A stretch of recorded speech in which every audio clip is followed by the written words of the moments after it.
सारवचन राधा स्वामी वार्तिक हजूर स्वामी जी महाराज के वचनों का संग्रह है।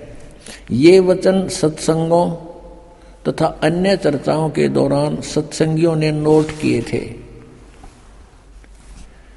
स्वामी जी महाराज के परम धाम सिधारने के कुछ वर्ष बाद इनका संग्रह करके पुस्तक रूप में छपवाया गया और सन 1902 में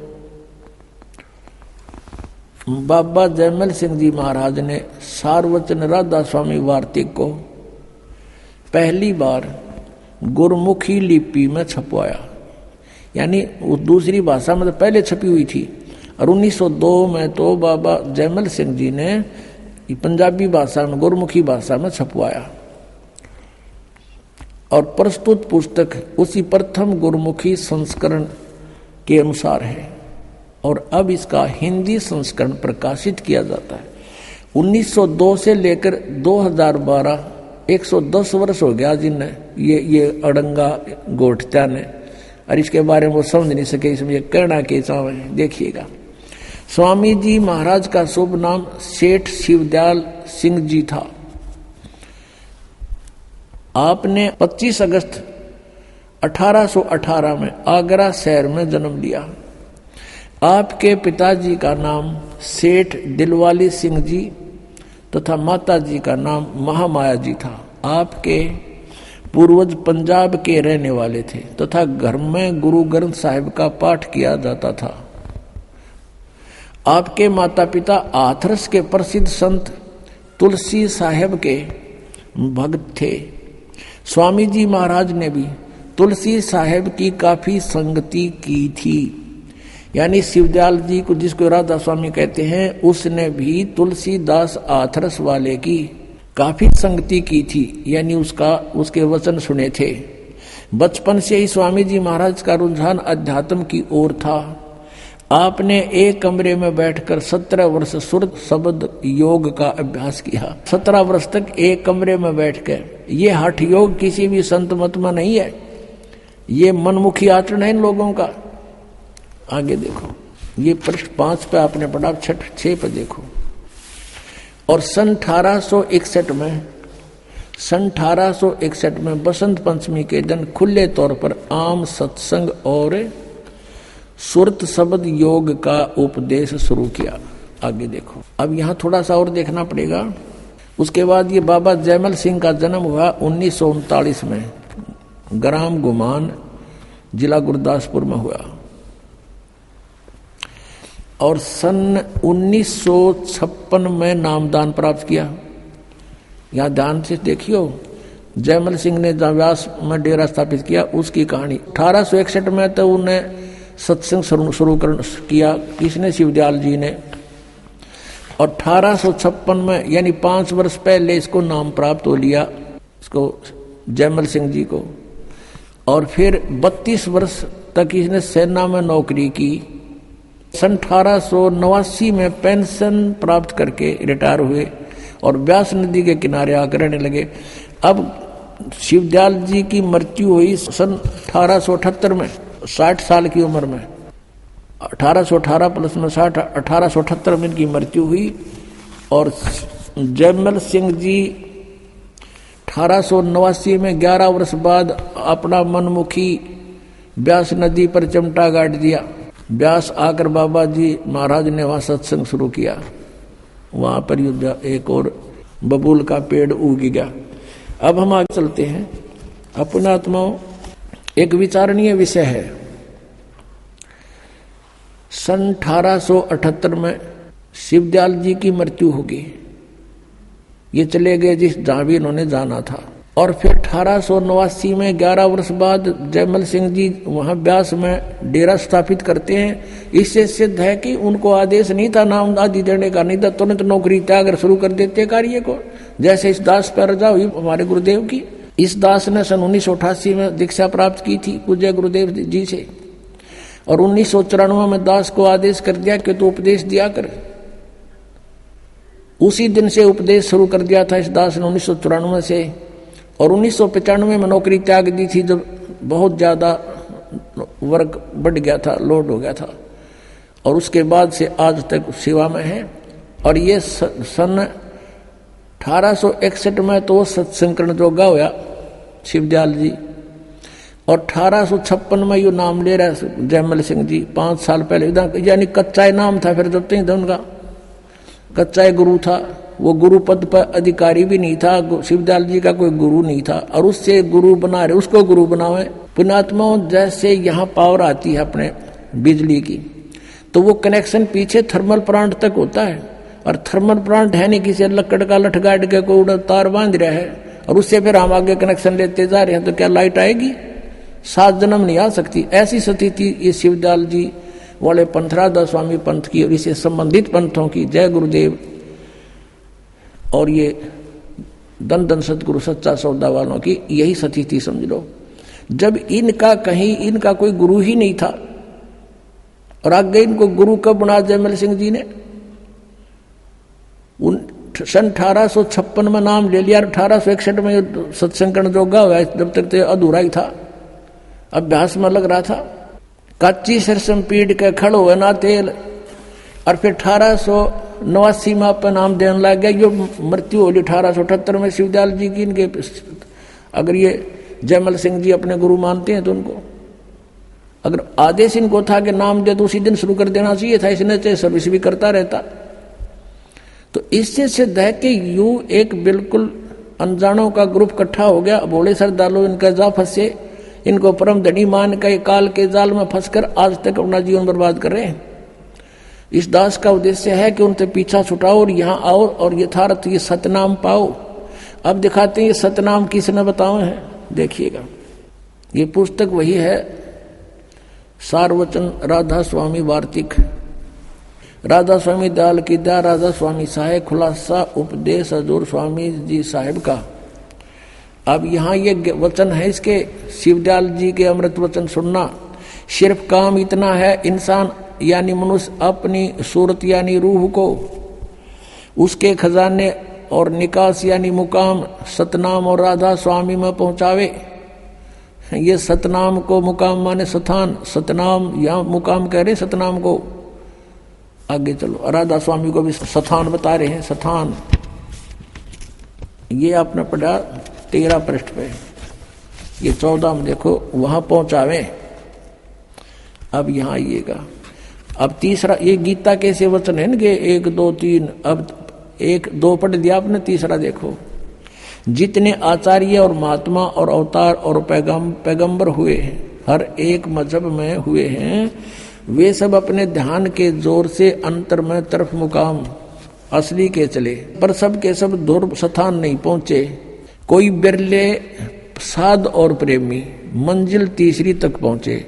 सिर्फ संत मंजिल 5वीं यानी सतनाम पर, 5वीं मंजिल सतनाम को स्थान बता रहे हैं। यहाँ पर भी ध्यान से सुनना पुण्यात्माओं। और कोई बिरले संत मंजिल 8वीं यानी राधा स्वामी, यहाँ राधा स्वामी स्थान और सतनाम भी स्थान इन्होंने स्पष्ट किया। अब देखो प्रश्न नंबर 15 पे और वचन नंबर 4। गीता कैसे वचन है इनके, ये अपने इनके हिसाब से। अब समझना चाहिए कि राधा स्वामी पद सबसे ऊंचा स्थान है, मुकाम है, और यही नाम कुल मालिक और सच्चे साहिब और सच्चे खुदा का है। और इस मुकाम से राधा स्वामी स्थान से नीचे, इस मुकाम से 2 स्थान नीचे और सतनाम का मुकाम है। सतनाम वहां इन्होंने स्थान सिद्ध कर रखा है। सतनाम का यानी स्थान का स्थान है, स्थान का स्थान है। इन गुआबाई देखना ये क्या बोल रहे हैं। और कि अभी सतनाम को आगे इन्होंने परिभाषित किया है, डिफाइन किया है, सतनाम के विषय में जानकारी दी है। इस सतनाम को, जिसको संतों ने सतलोक सतनाम, सचखंड सतनाम, सार शब्द सतनाम, सतशब्द सतनाम और सतनाम सतनाम सतपुरुष सतनाम करके बयान किया है। वाह रे सतलोक के वासियों, ये राधा स्वामी पंथ बिल्कुल काल का जाल है। और ये शिवदयाल जी खुद भूत बने थे, तुम्हारा क्या होगा? अब दिखाऊंगा आपको वो भूत बने हुए हैं। और फिर भी ना माने तो भाई कति तुमने तो घनी पी रखी है काल की भांग। कबीर साहब कहते हैं, कबीर ये माया अटपटी सब गट आन अड़ी, और किस किस न समझाऊं या कुआ भांग पड़ी। अब ये है शिवजाल जी, इनके परम धनी, जिसने राधा स्वामी कहे हैं। वैसे तो ये बात हो रही है, फिर भी इन्हीं के आधार से हम कुछ दिन चलेंगे तो आपको समझा सकते हैं। इस परम धनी के विचार है ये कि इसका सतनाम समझ में नहीं आ रहा। सतनाम ये क्या चीज है, को स्थान है, और फिर ये नाम दे है 5, ओंकार, रंकार, ज्योति निरंजन, सतनाम। उसमें नाम भी है जाप सतनाम और सोहम और सतनाम। कहीं की ईंट कहीं का रोड़ा, हरियो राधा स्वामी कुणबा जोड़ा, ये इन्होंने कर रखा है काम। अब इधर तो सतनाम को क्या बताते हैं, स्थान है, फिर सतनाम, यही सतनाम सतलोक है, सचखंड है, सतनाम भी है, सतपुरुष भी है, सार नाम भी है, सार शब्द भी यही है। अरे वाह रे वाह देवताओं।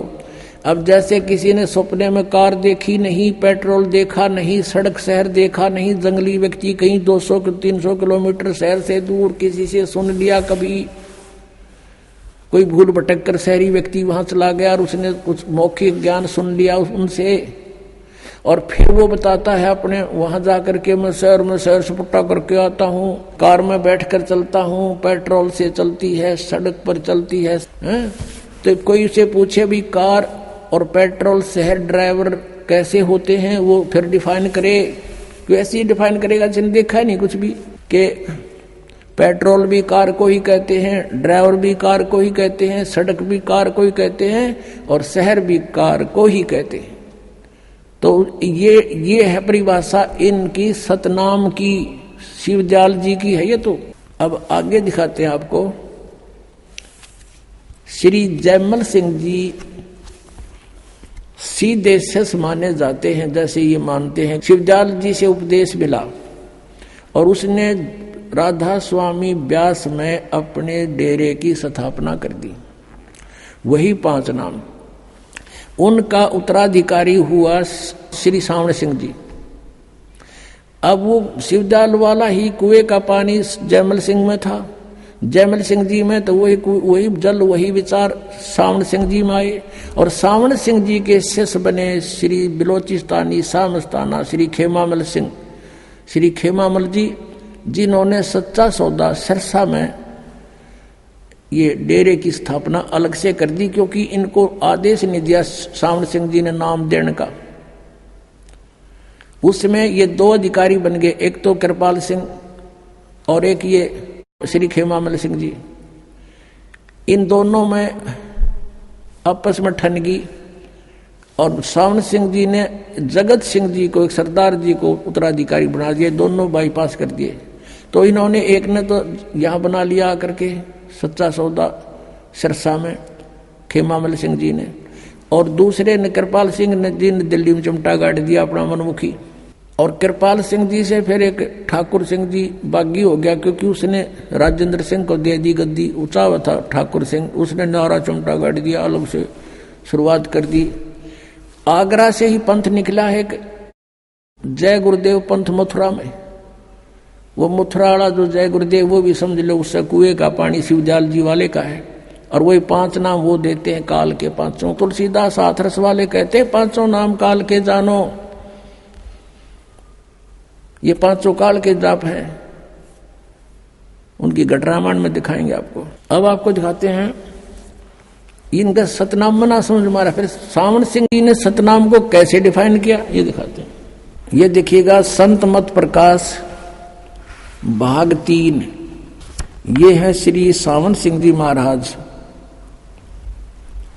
ये है इसके लेखक, यानी इसके वचनों का संग्रह है ये श्री सावण सिंह जी का।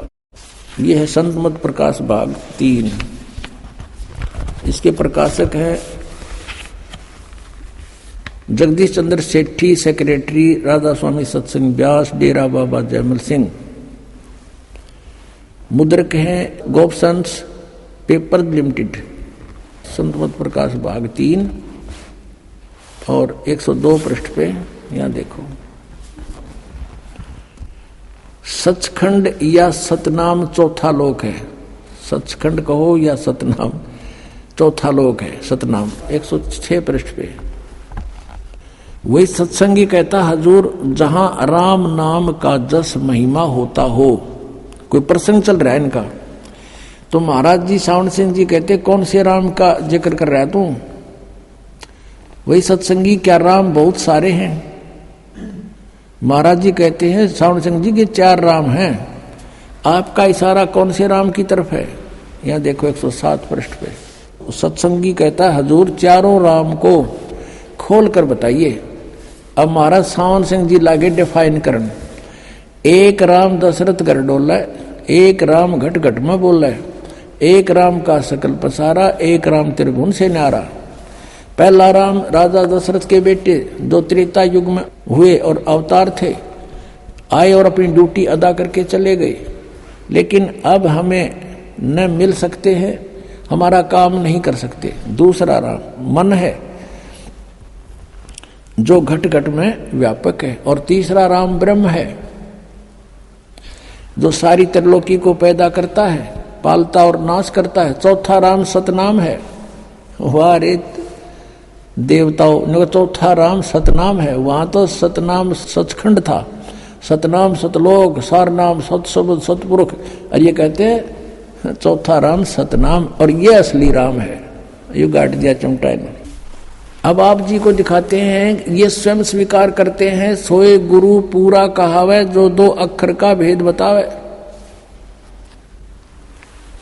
अब देखना ये संत मत प्रकाश भाग 4 सावन सिंह जी कृत, हजूर महाराज सावन सिंह जी के सत्संगों का संग्रह, भाग 4 सत्संग व्यास। संत मत प्रकाश भाग महाराज सावन सिंह जी, प्रकाशक हैं सेवा सिंह, सेक्रेटरी राधा स्वामी सत्संग व्यास, डेरा बाबा जल सिंह, जिला अमृतसर। मुद्रक हैं Sartaj printing press, Tanda road, Joshi state, Jalandhar. अब इसके 261 पृष्ठ पर चलते हैं। 261 पृष्ठ पे ये वही संत मत प्रकाश भाग 4। इस पे एक वाणी है शिवदयाल जी की, उसको खोलने चले हैं, उसका अनुवाद करने चले हैं सावन सिंह जी। अक्षर रूप निरखती चाली छोड़ दिया अब देश बिगाना, यह संसार सर है, जो अक्षर है वह ब्रह्म है, और नी अक्षर पार ब्रह्म है। जब यह संसार बना हम इस महल दुनिया में गुजारा करते आ रहे हैं, किंतु अब गुरु की कृपा से आत्मा इस महल को छोड़कर सतलोक को जा रही है। अब गुरु ग्रंथ साहिब में बड़े गहरे और गुप्त रहस्य हैं। एक स्थान पर आता है 52 अक्षर लोक त्रय, सब है कुछ इनके माही, ये अक्षर खिर जाएंगे वो अक्षर इनमें नाही। गुरु ग्रंथ साहिब के इस 340 पृष्ठ पे ये इन्होंने इसका डिफाइन किया। फिर आगे क्या है गुरु ग्रंथ साहिब में इस 1171 पृष्ठ पे ये बता रहे हैं कि कुछ और भी है। इसके विषय में गुरु ग्रंथ साहिब में लिखा है 52 अक्षर से न्यारे के बारे में। सोई गुरु पूरा कहावे 2 अक्षर का भेद बतावे, एक छुड़ावे एक लखावे तो प्राणी निज घर को पावे। फिर कहते हैं जे तू पढ़िया पंडित बिन 2 अक्षर 2 नावा, प्रणवत नानक एक लंगाए जे कर सत समावा। यदि तू गुणी हो ज्ञानी हो तो वे अक्षर बताओ, वे अक्षर पार ब्रह्म है। ये अनुवाद तो है इसकी, इस वाणी का अनुवाद है इन 2 अक्षरों के बारे में सावन सिंह जी का, लेकिन वास्तविक वाणी का ये अर्थ नहीं बनता। या पे कह रहा वे अक्षर का बताओ, और आप पे कह रहा है ये वो अक्षर पार ब्रह्म है, पार ब्रह्म है। एक अक्षर ने दुनिया बनाई और एक ने सतलोक बनाया। यही कबीर साहब कहते हैं, कहे कबीर अक्षर 2 भाग। अब देखो कबीर साहब की वाणी को रेफरेंस में ले रखा है, हवाला दे रखा है। कबीर परमेश्वर की वाणी कहती 2 अक्षर को बोलना होता है, जाप करना होता है, ये कह पार ब्रह्म है। और होएगा खसम तो लेगा राख, यदि इस 2 नाम के उपदेश देने वाला सही अधिकारी होगा 2 अक्षर का, इसमें एक ओम है एक तत् है, गुप्त है वो, तो अगर सही अधिकारी होगा तो समय आने पर तेरी रक्षा होगी, अन्यथा कोई लाभ नहीं होगा। झूठे गुरु से भी ये 2 अक्षर का नाम ले लिया सतनाम तो भी यूजलेस है। ये आदि गुरु ग्रंथ साहिब यानी गुरु ग्रंथ साहिब में 329 पृष्ठ पे ये कबीर जी की वाणी लिखी है। फिर गुरु नानक साहिब कहते हैं 1 अक्षर हर मन वसै नानक होत निहाल, तो ये तो एक अक्षर फिर आ गया, ये 2 अक्षर तो न्यारे हैं, ये तो सतनाम है 2 अक्षर का, और ये एक नाम है, ये सार नाम है, आदि नाम है। नानक होत निहाल, उस सार नाम से निहाल होंगे जीव। और देखो ये आगे इसके आसपास घूम रहे हैं सारना उसके सतनाम के। एक स्थान पर गुरु साहिब फिर कहते हैं, वेद कतेब समृत सब शासत, इन पढ़ा मुक्त न होई, एक अक्षर जो गुरुमुख जापे तिसकी निर्मल होई। ये आदि नाम भी गुरु से लेकर जाप करने का है, ये साधना करण का। वो कहते हैं वो नाम जाप करने के नहीं है, सुमन करने के नहीं है, वो तो उसकी साधना करनी। साधना टट्टू ही करोगे जो जाप पेगा ना बेरा तुमने। एक अक्षर जो गुरुमुख जापे, गुरु का गुरुमुखी होकर गुरु का शेष होकर जाप करे, तिसकी निर्मल सोई। आदि गुरु ग्रंथ साहिब इस पृष्ठ पर लिखे हैं 747 पर। देखो अब सावण सिंह जी डिफाइन करते हैं इन संतों की वाणी को, वह अक्सर आपके अंदर है ये, और पार पर मजाक मिलेंगे, मेरे पास है भूत बने पास मिल लेंगे। ये संत तो कह रहे हैं मुख से जाप करना है ये अक्षर दोनों, और एक भी वो सार नाम भी। यह धर्म हमारा धर्म नहीं, ये जात हमारी जात नहीं, ये देश हमारा देश नहीं, हमारा देश सचखंड है, हमारी जाति सतनाम। वारे महर्षियों सतलोक के वासी इवन जाति सतनाम, इनका सतनाम मना समझ हमारा, ये जाएंगे कहाँ। और फिर आगे क्या बता रहे हैं कि अंदर शब्द के दर्जे हैं, ओम शब्द, सोहम शब्द और सत शब्द। ये सोहम शब्द परमात्मा कहते हैं, सोहम शब्द हम जग में लाए, किसी भी शास्त्र में ये सोहम शब्द नहीं है। अब पुण्यात्माओं, जिनका ज्ञान ही जीरो है, जिनकी छुरी ही बेसलेस है, निराधार है, तो उनका प्रैक्टिकल क्या होगा। इससे अंडरस्टूड है कि ये यूजलेस जाप हैं, 500 नाम काल के हैं। ये देखें घट रामायण तुलसी साहेब हाथरस वाले की भाग 1, वेलविडियर प्रिंटिंग प्रेस इलाहाबाद से भाग 1 है ये, और ये है घट रामायण भाग 1 सतगुरु तुलसी साहेब हाथरस वाले की रची हुई, 2 प्रमाणिक में छपा हुआ है। अब इसके 27 पृष्ठ पर आप देखेंगे, तुलसी साहेब जी के ही ज्ञान को आगे और अड़ंगा बनाकर शिवदयाल जी ने आगे समाज में पेश कर दिया। ये है 27 पृष्ठ, पिंड अंड का भेद। अंतर गुफा तहां चल जाऊं, और जहां साहेब के दर्शन पाऊं, 500 नाम जीव जब भाखा, और 6वां नाम गुप्त कर रखा। ये 5 नाम पर गाटा जोड़े, 6ठा नाम तो ना बताए, no कहते गुप्त है वो। और 500 नाम काल के जानो, तब दानी मन शंका आनो, निर्गुण निराकार निर्वाणी धर्मराय ये 5 बखानी। जीव नाम निज कहे विचारी, जान बूझ दानी झकमारी। अब जीव वचन, दानी सुनो विधि बात हमारी, हम चले जाऊं पुरुष दरबारी। सुरत नृत ले लोक सिधाऊं, आदि नाम ले काल गिराऊं, और सतनाम ले जीव उबारी, अस चल जाऊं पुरुष दरबारी। अब ये सतनाम और ये आदि नाम ये अलग है, ये 2 अक्षर का नाम है, एक इसमें ओम है, एक गुप्त है, दास बताओगा। ये सतनाम 2 अक्षर का है, और ये आदि नाम ये सार नाम है। इन तीनों का जाप करना है।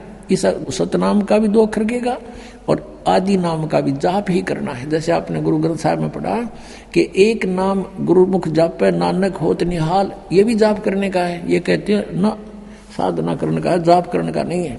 और ये राधा स्वामी पंथ, धन धन सतगुरु पंथ, ये एक ही कुएं का पानी है। जय गुरुदेव पंथ मथुरा वाला एक पुस्तक है, सचखंड की सड़क, और ये प्रकाशित है सच्चा सौदा सिरसा से, सतनाम सिंह जी जो गद्दी के दूसरे अधिकारी हो उनके कर कमलों से। और ये भी वो कुएं का पानी आपको दिखाते हैं, थोड़ा सा फेरबदल कर दिया, समझ गए कीते तो ये देखिएगा सचखंड की सड़क। अब नाम तय पुस्तक का ओए होए ऐसा है जैसे बस मेटल रोड है, इस पर चढ़ेर गए सतलोक में, और इसमें कख भी कोनी। देखो इस पुस्तक के नाम ने तो सुनका आदमी कटका मर जा, भाई मिला भगवान बस तड़के। पहला भाग है दासन दास हजूर महाराज सतनाम सिंह जी, डेरा सच्चा सौदा सिरसा हरियाणा से छपी है। ये वही है, धन धन सतगुरु तेरा ही आसरा, पहला भाग है। ये मुद्रक है इंद्रसेन प्रबंधक, परमार्थ उपदेश प्रिंटिंग प्रेस, डेरा सच्चा सौदा, सतनाम, सा सतनाम सिंह जी मार्ग, सिरसा, हरियाणा। फोन नंबर इतने। इनके 226 पृष्ठ पर आपको ले चलते हैं। ये है 226 पृष्ठ सचखंड की सड़क। और ये अलखनामी आया रे देश छोड़ के जी छोड़ के, इसका आगे देखियो, इसका अनुवाद करते समय इन्होंने यहां लिखा है अलखनामी आया रे, सारे देश छोड़ के जी छोड़ के। त्रिलोकी स्थूल सूक्ष्म और कारण युद्ध त्रिलोकी है इनका, तक की सारी रचना काल निरंजन ने की है। संतों का देश सचखंड या सतलोक है और वही सतपुरुष या आदि पुरुष का स्थान है। इसको कहें सतपुरुष या आदि पुरुष का वही स्थान है और वह अजर अमर अविनाशी और एक सदा एक रस है। वहां चैतन्यता ही चैतन्यता है और प्रकाश ही प्रकाश है। वहां कोई भगवान है नहीं वास्तव में। नीचे पिंड तक की कुल रचना का आदि और अंत वही है और उसी को सतलोक को, अब ये जो है ना संतों का देश सतलोक है, सचखंड या सतलोक है और उसको भगवान पुरुष का स्थान है। यहाँ तक तो ये ठीक बोल गए कि सुन ली होगी, 5-6 दिन ढंग से लिख दिया। उसी को सतलोक को, सचखंड को, उसी को सतनाम, सत शब्द और सार शब्द कहते हैं। वाह रे वाह, एक कुएं की भाग है सारी। कहते हैं ये सतलोक है, संतों का देश सचखंड या सतलोक है और वही सतपुरुष आदि पुरुष का स्थान है और उस वो अजर अमर है, चेतनता ही चेतनता है, प्रकाश ही प्रकाश है, वहां कुछ भी नहीं है। और उसी को, इस सतलोक को सतनाम, सत शब्द और सार शब्द कहा जाता है। अब आपको पता लग गया ये एक का कुएं का पानी है जय गुरुदेव पंथ, ये सच्चा सौदा धन धन सतगुरु सिरसा और जगमाल वाली, और ये गंगुआ के अंदर 600 मस्ताना ये भी वहीं से निकला हुआ है। और ये कृपाल सिंह जी का मिशन है जो दिल्ली में, और साथ में वो जो जयमल सिंह जी ने चलाया ब्यास से, आगरा से, सब एक ही कुएं का पानी है और यही जल है उनके पास, यही ज्ञान है जो आपको बताया जा रहा है। मोक्ष प्राप्त प्राणी सतलोक में भिन्न रहता है, यह सतपुरुष में ऐसे लीन हो जाता है जैसे बूंद समुद्र में। सब जीवात्माएं अमर पद में पहुंच करके अमर आनंद लेती और उसी समुद्र का ही रूप हो जाती। तो समुद्र में बूंद गिरी, समुद्र का रूप हो गई। जल की बूंद जल में गिरी, उसका रूप धारण कर लिया। तो ये थे जय गुरुदेव पंथ के संत तुलसी साहिब जी के विचार। और आइए अब जानते हैं जगत गुरु तत्वदर्शी संत रामपाल जी महाराज के विचार। अब ये कहते हैं कि सतलोक में प्रकाश ही प्रकाश है, नूर ही नूर है, वह सतपुरुष नहीं है। और आत्मा जब उसमें पहुंच जाती है तो ऐसे मिल जाती है जैसे बूंद समुद्र में, यानी जैसे डूब कर मरना होता है। तो पुणात्मा पहले तो ये इंटरेस्ट किसी का हो नहीं कि उसमें जाकर मरा डूब के, उसमें एक रस हो जावे। यही प्रत्यक्ष उदाहरण बता दिया। अगर कोई नो कहे समुद्र में भगवान है, चलो कूद छलांग लगाओ, कितने मरेंगे, एक आधा बोड़ा बेशक चला जाओ उसमें। नहीं तो समझदार व्यक्ति ने कहा वाह विवाह, भगवान को तो कहते उसके दर्शन करते हैं, उसके रोमकूप में करोड़ सूर्य करोड़ चंद्रमा मिला दे, ऐसी रोशनी है परमात्मा की वाणी में। तो ऐसा लिखा कबीर जी की वाणी में। और वहां चले गए हंस उसके चौर करते हैं भगवान के, फिर निराकार के चौर कैसे करेंगे।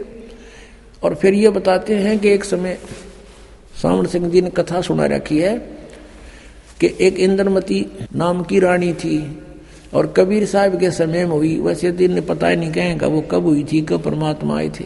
फिर भी इन्होंने जैसा जोड़ जुगाड़ करके ज्ञान दिया वो ज्ञान समझते हैं। और रानी इंद्रमती कबीर साहब की शिष्या थी।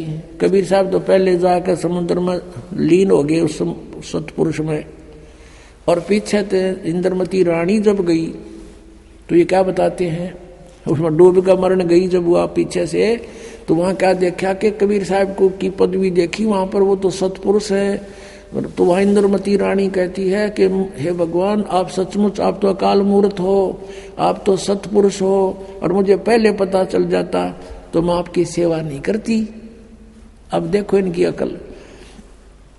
इनके विधान अनुसार, राधा स्वामी वालों के विधान अनुसार, जय गुरुदेव वालों के विधान अनुसार, यदि ये माने कि वो पहले कबीर साहब लीन हो गए सतपुरुष में, उस नूर में, समुद्र में, और पीछे इंद्रमती उसमें समा गई, तो फिर बात कैसे करी उन्होंने वहां जाके? वो तो खत्म हो गया अस्तित्व, तो बूंद ने समुद्र में डाल के फिर बता उसका अस्तित्व तो बताओ दूसरा कैसे हो गया? फिर वहां कबीर साहब को देखा कैसे सतपुरुष रूप में? वास्तविकता ये है कि Kabir is God, Kabir is जो सुप्रीम गॉड, यह सतपुरुष है, अविनाशी गॉड।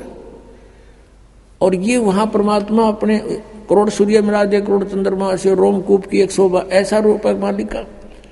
और वहां जाकर इंद्रमती ने सचमुच देखा, परमात्मा आप तो सचमुच सतपुरुष ही थे, हमारी बुद्धि इतना काम नहीं कर रही थी, हम आपको पहचान लेते। वास्तविकता तो ये सच्ची है, लेकिन इनकी थ्योरी गलत है कि वो भी कबीर साहब पहले लीन हो गए, 5-6 इंद्रमती रानी लीन होगी, फिर वो बतलाओगे क्योंकि आपस में बातें कैसे करेंगे?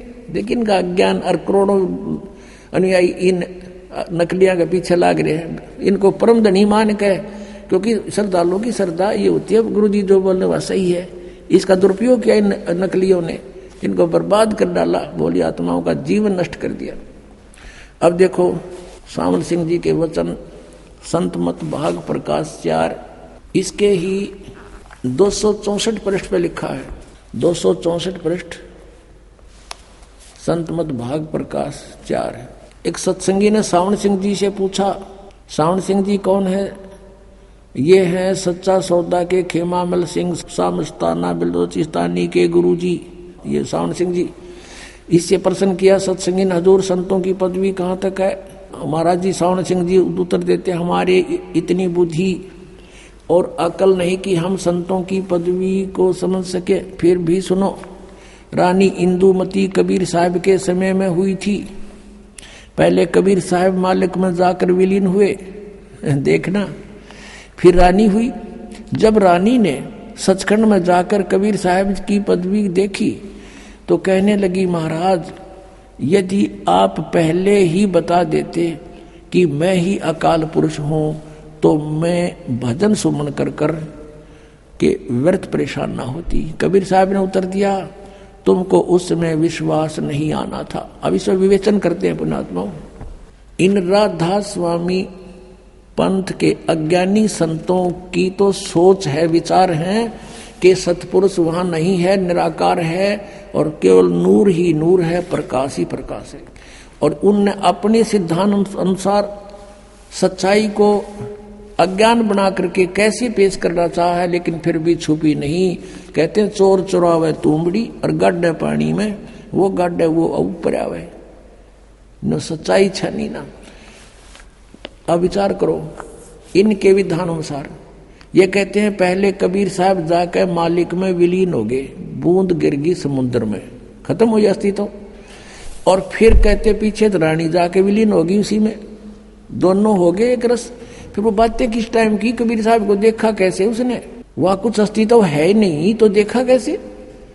सच्चाई तो यही है कि सचमुच कबीर साहब वहां परमात्मा स्वरूप सतपुरुष रूप में ये खुद ही मालिक हैं। जैसे स्वामी रामानंद जी ने कहा, दोहू ठोड़ है एक तू और भया एक से दो, और गरीबदास हम कारणे आए हो तुम मगदो। ये स्वयं भी कहते हैं कबीर परमेश्वर, हम ही अलखला है कुतुब गोस और पीर, गरीबदास खालक धनी हमारा नाम कबीर। ए स्वामी सृष्टा में और सृष्टि हमारे तीर, दास गरीब अधर बसूं। कबीर साहब कहते हैं अधर रहूं ऊपर और मेरा नाम कबीर। और ये अज्ञानी कह रहे हैं कि कबीर साहब पहले लीन हो गए, 5-6 इंद्रमती होगी, फिर बातें किस कैसे करी उन्हें? अरे कुछ तो दिमाग पर जोर दो। चलो वो पहले वाले तो गए बाढ़ में, अब तो तुम तो बचो, शेष जो बचे फंस रहे उनके नकलियों गए, पीछा छुटाओ और अपना कल्याण कराओ। ये बार बार समय नहीं मिलता। अब एक तो यहाँ प्रमाण दे रखे उन्होंने, और दिखाते हैं 189 पृष्ठ पे इसी के संत मत प्रकाश भाग 4 के 189 पृष्ठ पे देखो। अब सावन सिंह जी उत्तर दे रहे हैं, इसी तरह रानी इंदुमती थी, जब उसको कबीर साहब सचखंड ले गए तो उसने वहां जाकर देखा कि कबीर साहब ही सतपुरुष हैं। कहती हैं हाय हाय, अगर आप मुझे इतना बता देते कि मैं ही सत्पुरुष हूं तो क्या मैं आपकी सेवा नहीं करती? कहते हैं तुझे विश्वास नहीं आता, अब तू यहां आ गई है, तेरी मर्जी कह ले। अब ये सच्चाई है, ये तो वार्ता सही एज इट इज है। इंद्रमती और कबीर जी की उनके इंद्रमती वाली कथा में लिखी, ये तो सही है, ये तो उन्होंने ले ली सही कि कबीर इज गॉड, सचमुच। और वहां इनकी अपनी अज्ञान थ्योरी को सिद्ध करना भी चाहा साथ में इस कथा के साथ 264 पृष्ठ पे इसी संतमत भागचार के, उसमें इन्होंने कोशिश की है ये बताने की कि पहले कबीर साहब लीन हो गए और पाछे तो फिर इंदुमती जाकर उसमें समुद्र में बूंद की तरह समा गई और फिर वो बातें कर रहे हैं। अरे ज्ञानहीनो परमात्मा कबीर जी कहते हैं मोती मुक्ता दर्शत नाही, ये जग है सब अंदरे, दिखत के तो नैन चश्म इनके फिरा मोतिया बंदरे। ये दिखे थे महर्षि, बड़े बड़े विद्वान, मंडलेश्वर परम धनी पहुंचे हुए हैं सचखंड में जाते, इनका सतनामे का ना समझ में न जाएंगे कहाँ ये। इसी कारण से वो शिवजाल जी प्रेत बनकर अपनी शिष्या बुक्की में बोल रहा है सत साहिब। परम पिता परमात्मा पूर्ण ब्रह्म सर्व सृष्टि रचनहार कबीर देव कबीर साहेब कबीर परमात्मा की असीम रजा से आप सभी पुण्यात्माएं सत्संग सुनने के लिए उपस्थित हो सके। परमात्मा की कृपा के बिना कोई भी प्राणी परमात्मा की भक्ति नहीं कर सकता। और जो प्राणी भक्ति कर रहे हैं, अपनी मनमानी साधनाएं भी कर रहे हैं, नकली गुरुओं के पास भी वो जाके दीक्षित हैं, वो भक्ति नहीं कर रहे हैं, वो अपना जीवन नाश कर रहे हैं। तो सौभाग्य आपका कि आप जी भक्ति कर रहे हैं, विशेष कृपा है आपके ऊपर परमात्मा की, क्योंकि सत भक्ति हम करें तो वही भक्ति होती है। असत क्रिया को करने से कोई लाभ नहीं होता। यदि कोई जंडी के पेड़ को और काट के गण से काटने की चेष्टा कर रहा है तो क्या उसका वो प्रक्रिया उचित है? क्या वो अपने उस कार्य में सफल हो सकता है? नहीं हो सकता। किसी जंडी के पेड़ को या किसी भी वृक्ष को काटने के लिए एक तिखी कुल्हाड़ी की आवश्यकता होती है, लोहे की। तो वो अपना सही कार्य कर रहा है जो इस हथियार औजार को प्रयोग करके प्रयत्न कर रहा है। आप जी वो सत साधना कर रहे हैं जिससे परमात्मा प्राप्ति होती है, और जिस साधना के करने से पूर्व में बहुत से महापुरुषों को परमात्मा प्राप्ति हुई है। तो आपका सौभाग्य है कि आप जी परमात्मा की कृपा से सत साधना कर रहे हो, सत्संग में उपस्थित हो रहे हो। अन्यथा इस काल भगवान ने ऐसा कहर तोल रखा है प्रत्येक प्राणी पे,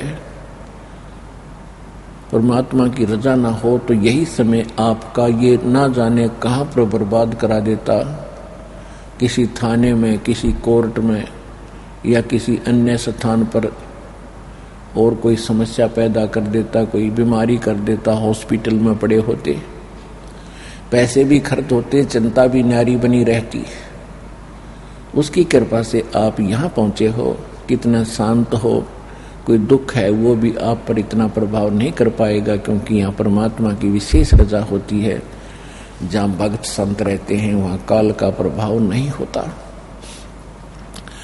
और आपको वो अनमोल ज्ञान मिलेगा, आपके बहुत शुभ संस्कार बनेंगे, और शुभ कर्मों का फल ही सुख होता है, बुरे कर्मों का फल दुख होता है। तो इसलिए आपका बड़ा सौभाग्य है कि आप जी परमात्मा की भक्ति कर रहे हो और सत्संग में उपस्थित हो रहे हो। सतगुरु के दरबार में जाइयो बारंबार, बोली वस्तु लखा देवे हैं सतगुरु दातार। सत्संग की आधी घड़ी और तप के वर्ष हजार, तो भी बराबर है नहीं यूं कहें कबीर विचार।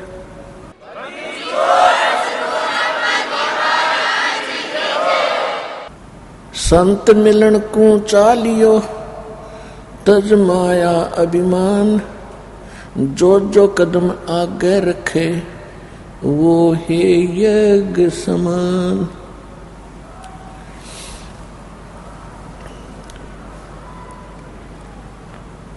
संत मिलन को चालियो दिन में कई कई बार, आसोज के मेह जो ये गणा करें उपकार।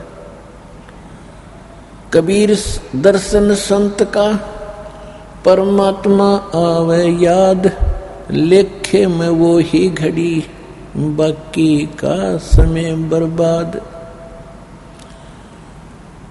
साधु दर्शन राम का मुख पे बसे सुहाग, दर्श उन्हीं को होत हैं जिनके पूर्ण भाग।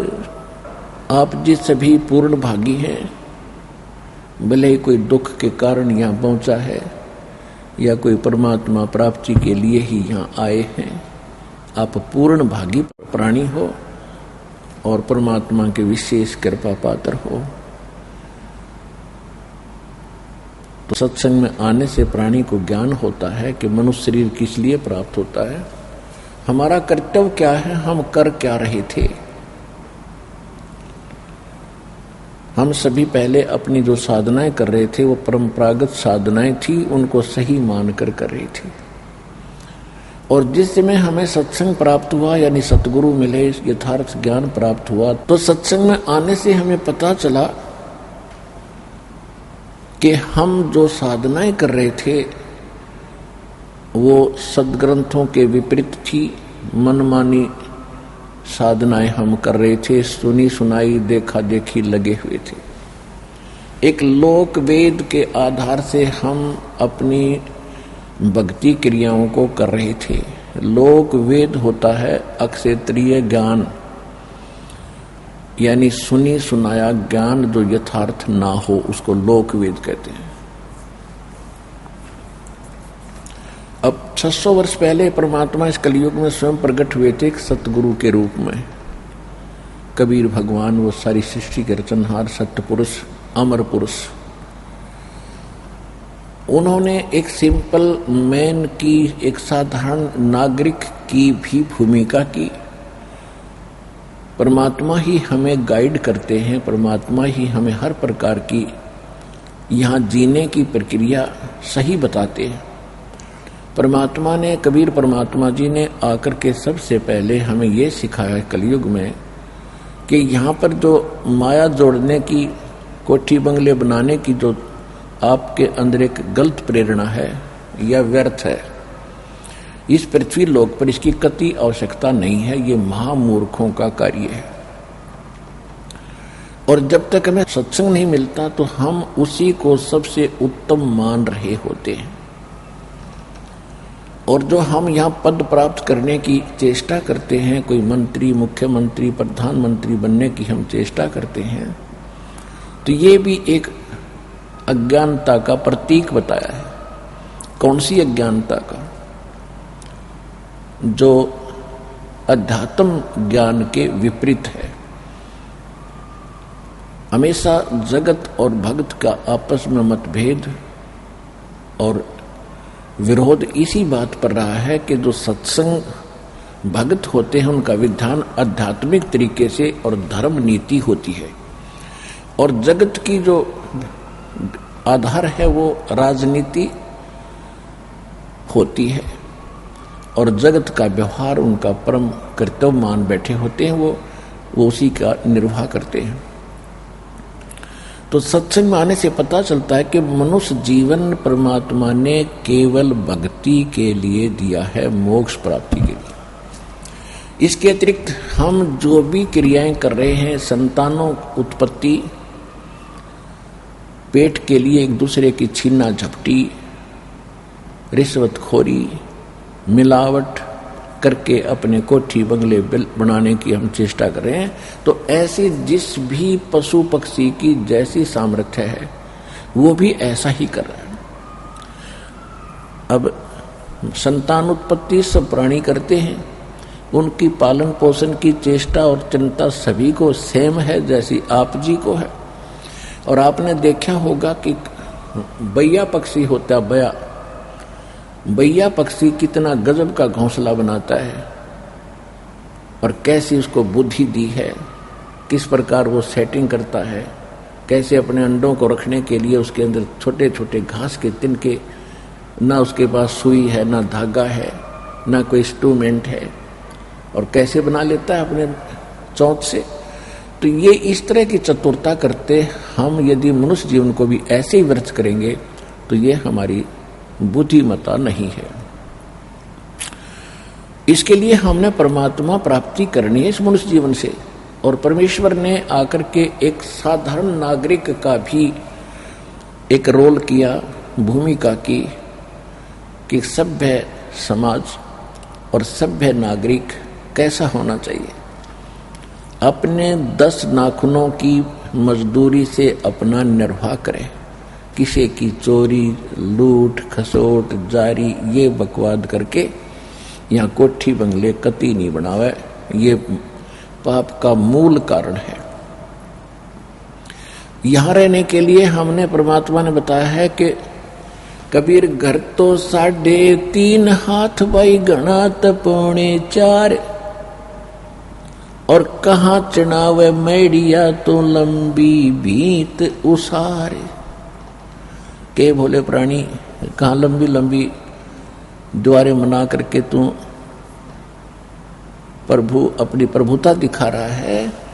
ये समय मनुष्य जीवन का ऐसे बर्बाद करने का नहीं है। भक्ति करो, और मकान तो इतना ही काफी है। घर तो 3.5 हाथ घना तो 4.25।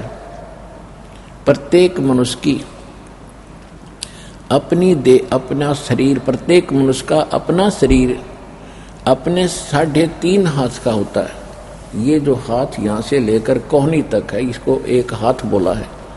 ये मेजरमेंट के लिए है। प्रत्येक प्राणी का 3.5 हाथ का शरीर है। तो परमात्मा कहते हैं आपने चाहे 4 कमरों की कोठी बना ली और ऊपर नीचे 8 कमरे बना लिए, एक ही कमरे में एक कोने में एक चारपाई के ऊपर आपने विश्राम करना होता है, बाकी शेष आपका व्यर्थ है। तो क्या बताते हैं भाई, घर तो 3.5 हाथ और घना तो 4.25। ज्यादा चाहता है तो 6 इंच और बढ़ा ले, 4 इंच। कहने का भाव ये है कि मिनिमम कम से कम ये मकान आदि के ऊपर आप समय व्यर्थ कम से कम व्यतीत करो, लगाओ, और ज्यादा समय परमात्मा की भक्ति में, परमात्मा की चर्चा सुनने में और अपने सतलोक जाने की हमेशा टेंशन बनी रहे। जो चिंताएं हमने यहाँ पाल रखी हैं ये व्यर्थ की हैं और ये स्वाभाविक हैं जब तक हम भगवान की शरण में नहीं आते। जिस समय हम परमात्मा की शरण में आ जाएंगे तो जो यहाँ की टेंशन है कुछ तो ज्ञानता मिट जाएगी और फिर भगवान की भक्ति होने से वो दुख जो प्रारब्ध का है वो अपने आप खत्म हो जाएगा। तो परमात्मा ने स्वयं आकर के एक झोंपड़ी में रहा करते थे, झोंपड़ी में,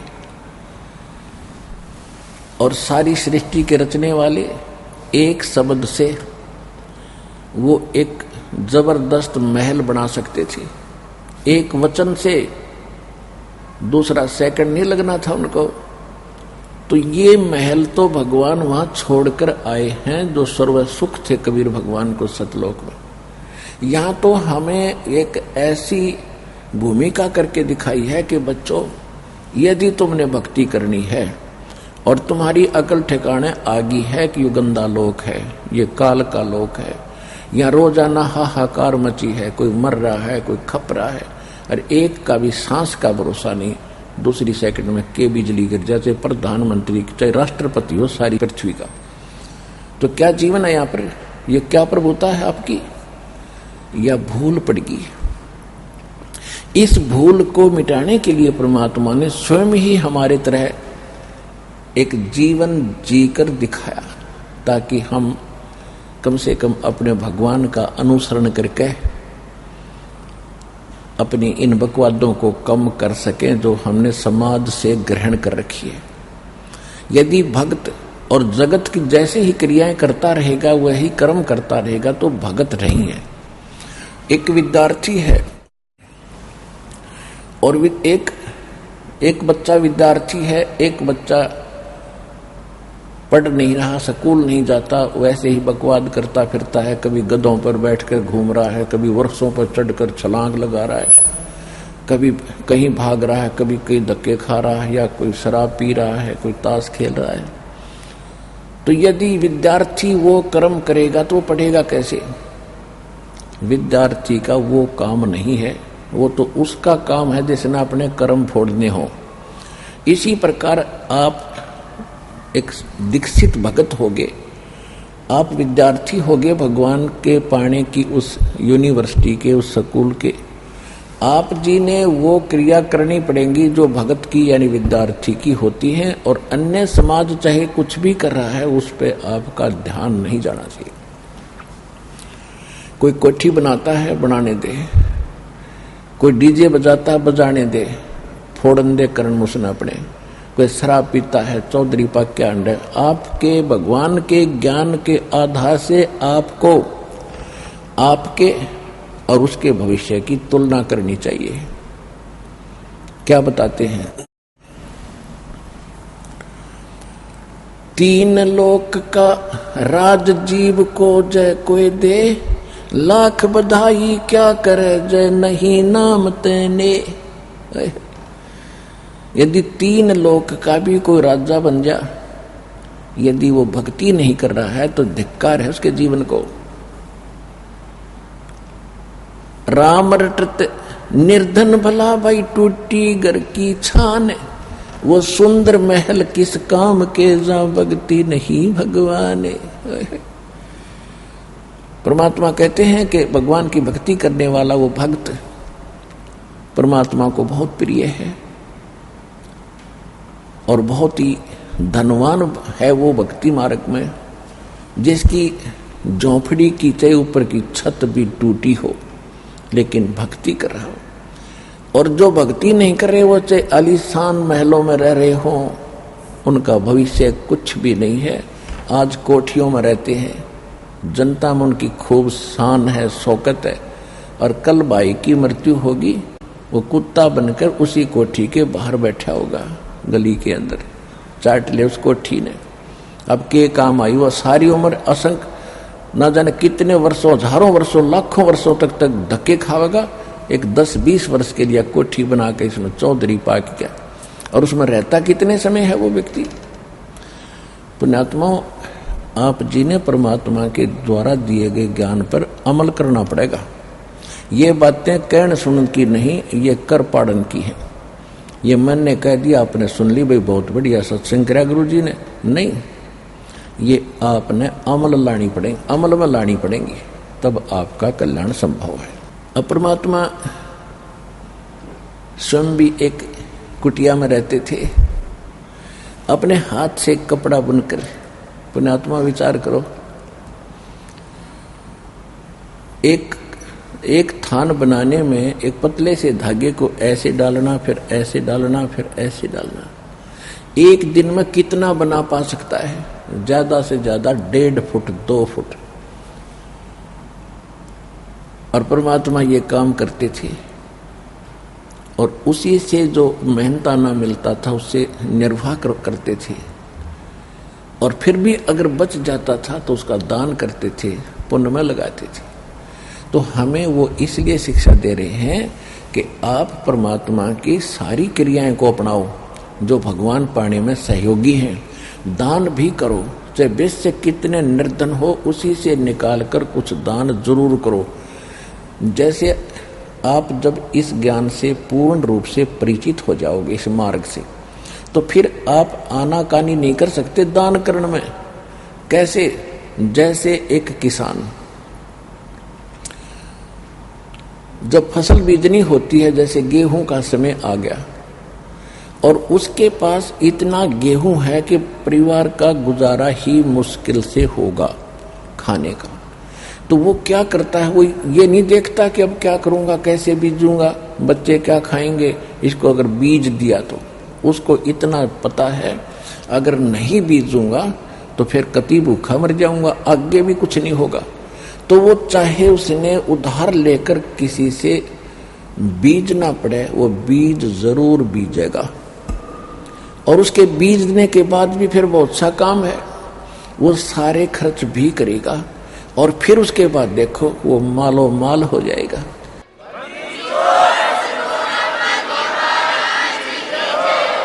इसी प्रकार आप जी ने ये बीज धर्म का बोना पड़ेगा। अपने और वाह्यात के खर्चों को कम करके दान में ज्यादा ध्यान आपने देना पड़ेगा। देते को हर देत है जहां तहां से आने, अन देवा मांगत फिरे भाई साहेब सुने ना कान। अब एक तो मनुष्य कार में बैठा जा रहा है, एक मनुष्य दिए बाबा दिए बाबा दिए बाबा, और चल चल चल चल चल। तो ये क्या है, उसने पहले दान किया जो आज सुख से जीवन जी रहा, जो यहाँ का सुख है। अरे जिसने दान धर्म किया नहीं, मनुष्य जीवन भी मिल गया, भक्ति उसके पास नहीं, मांगता फिरता है। कहते हैं देते को हर देत है जहां तहां से आन, और ना दिया फिर मांगते फिरियो, भगवान सुने नहीं कान। तो पुण्यात्माओं, परमात्मा कबीर साहब ने स्वयं आकर के सब क्रियाएं हमें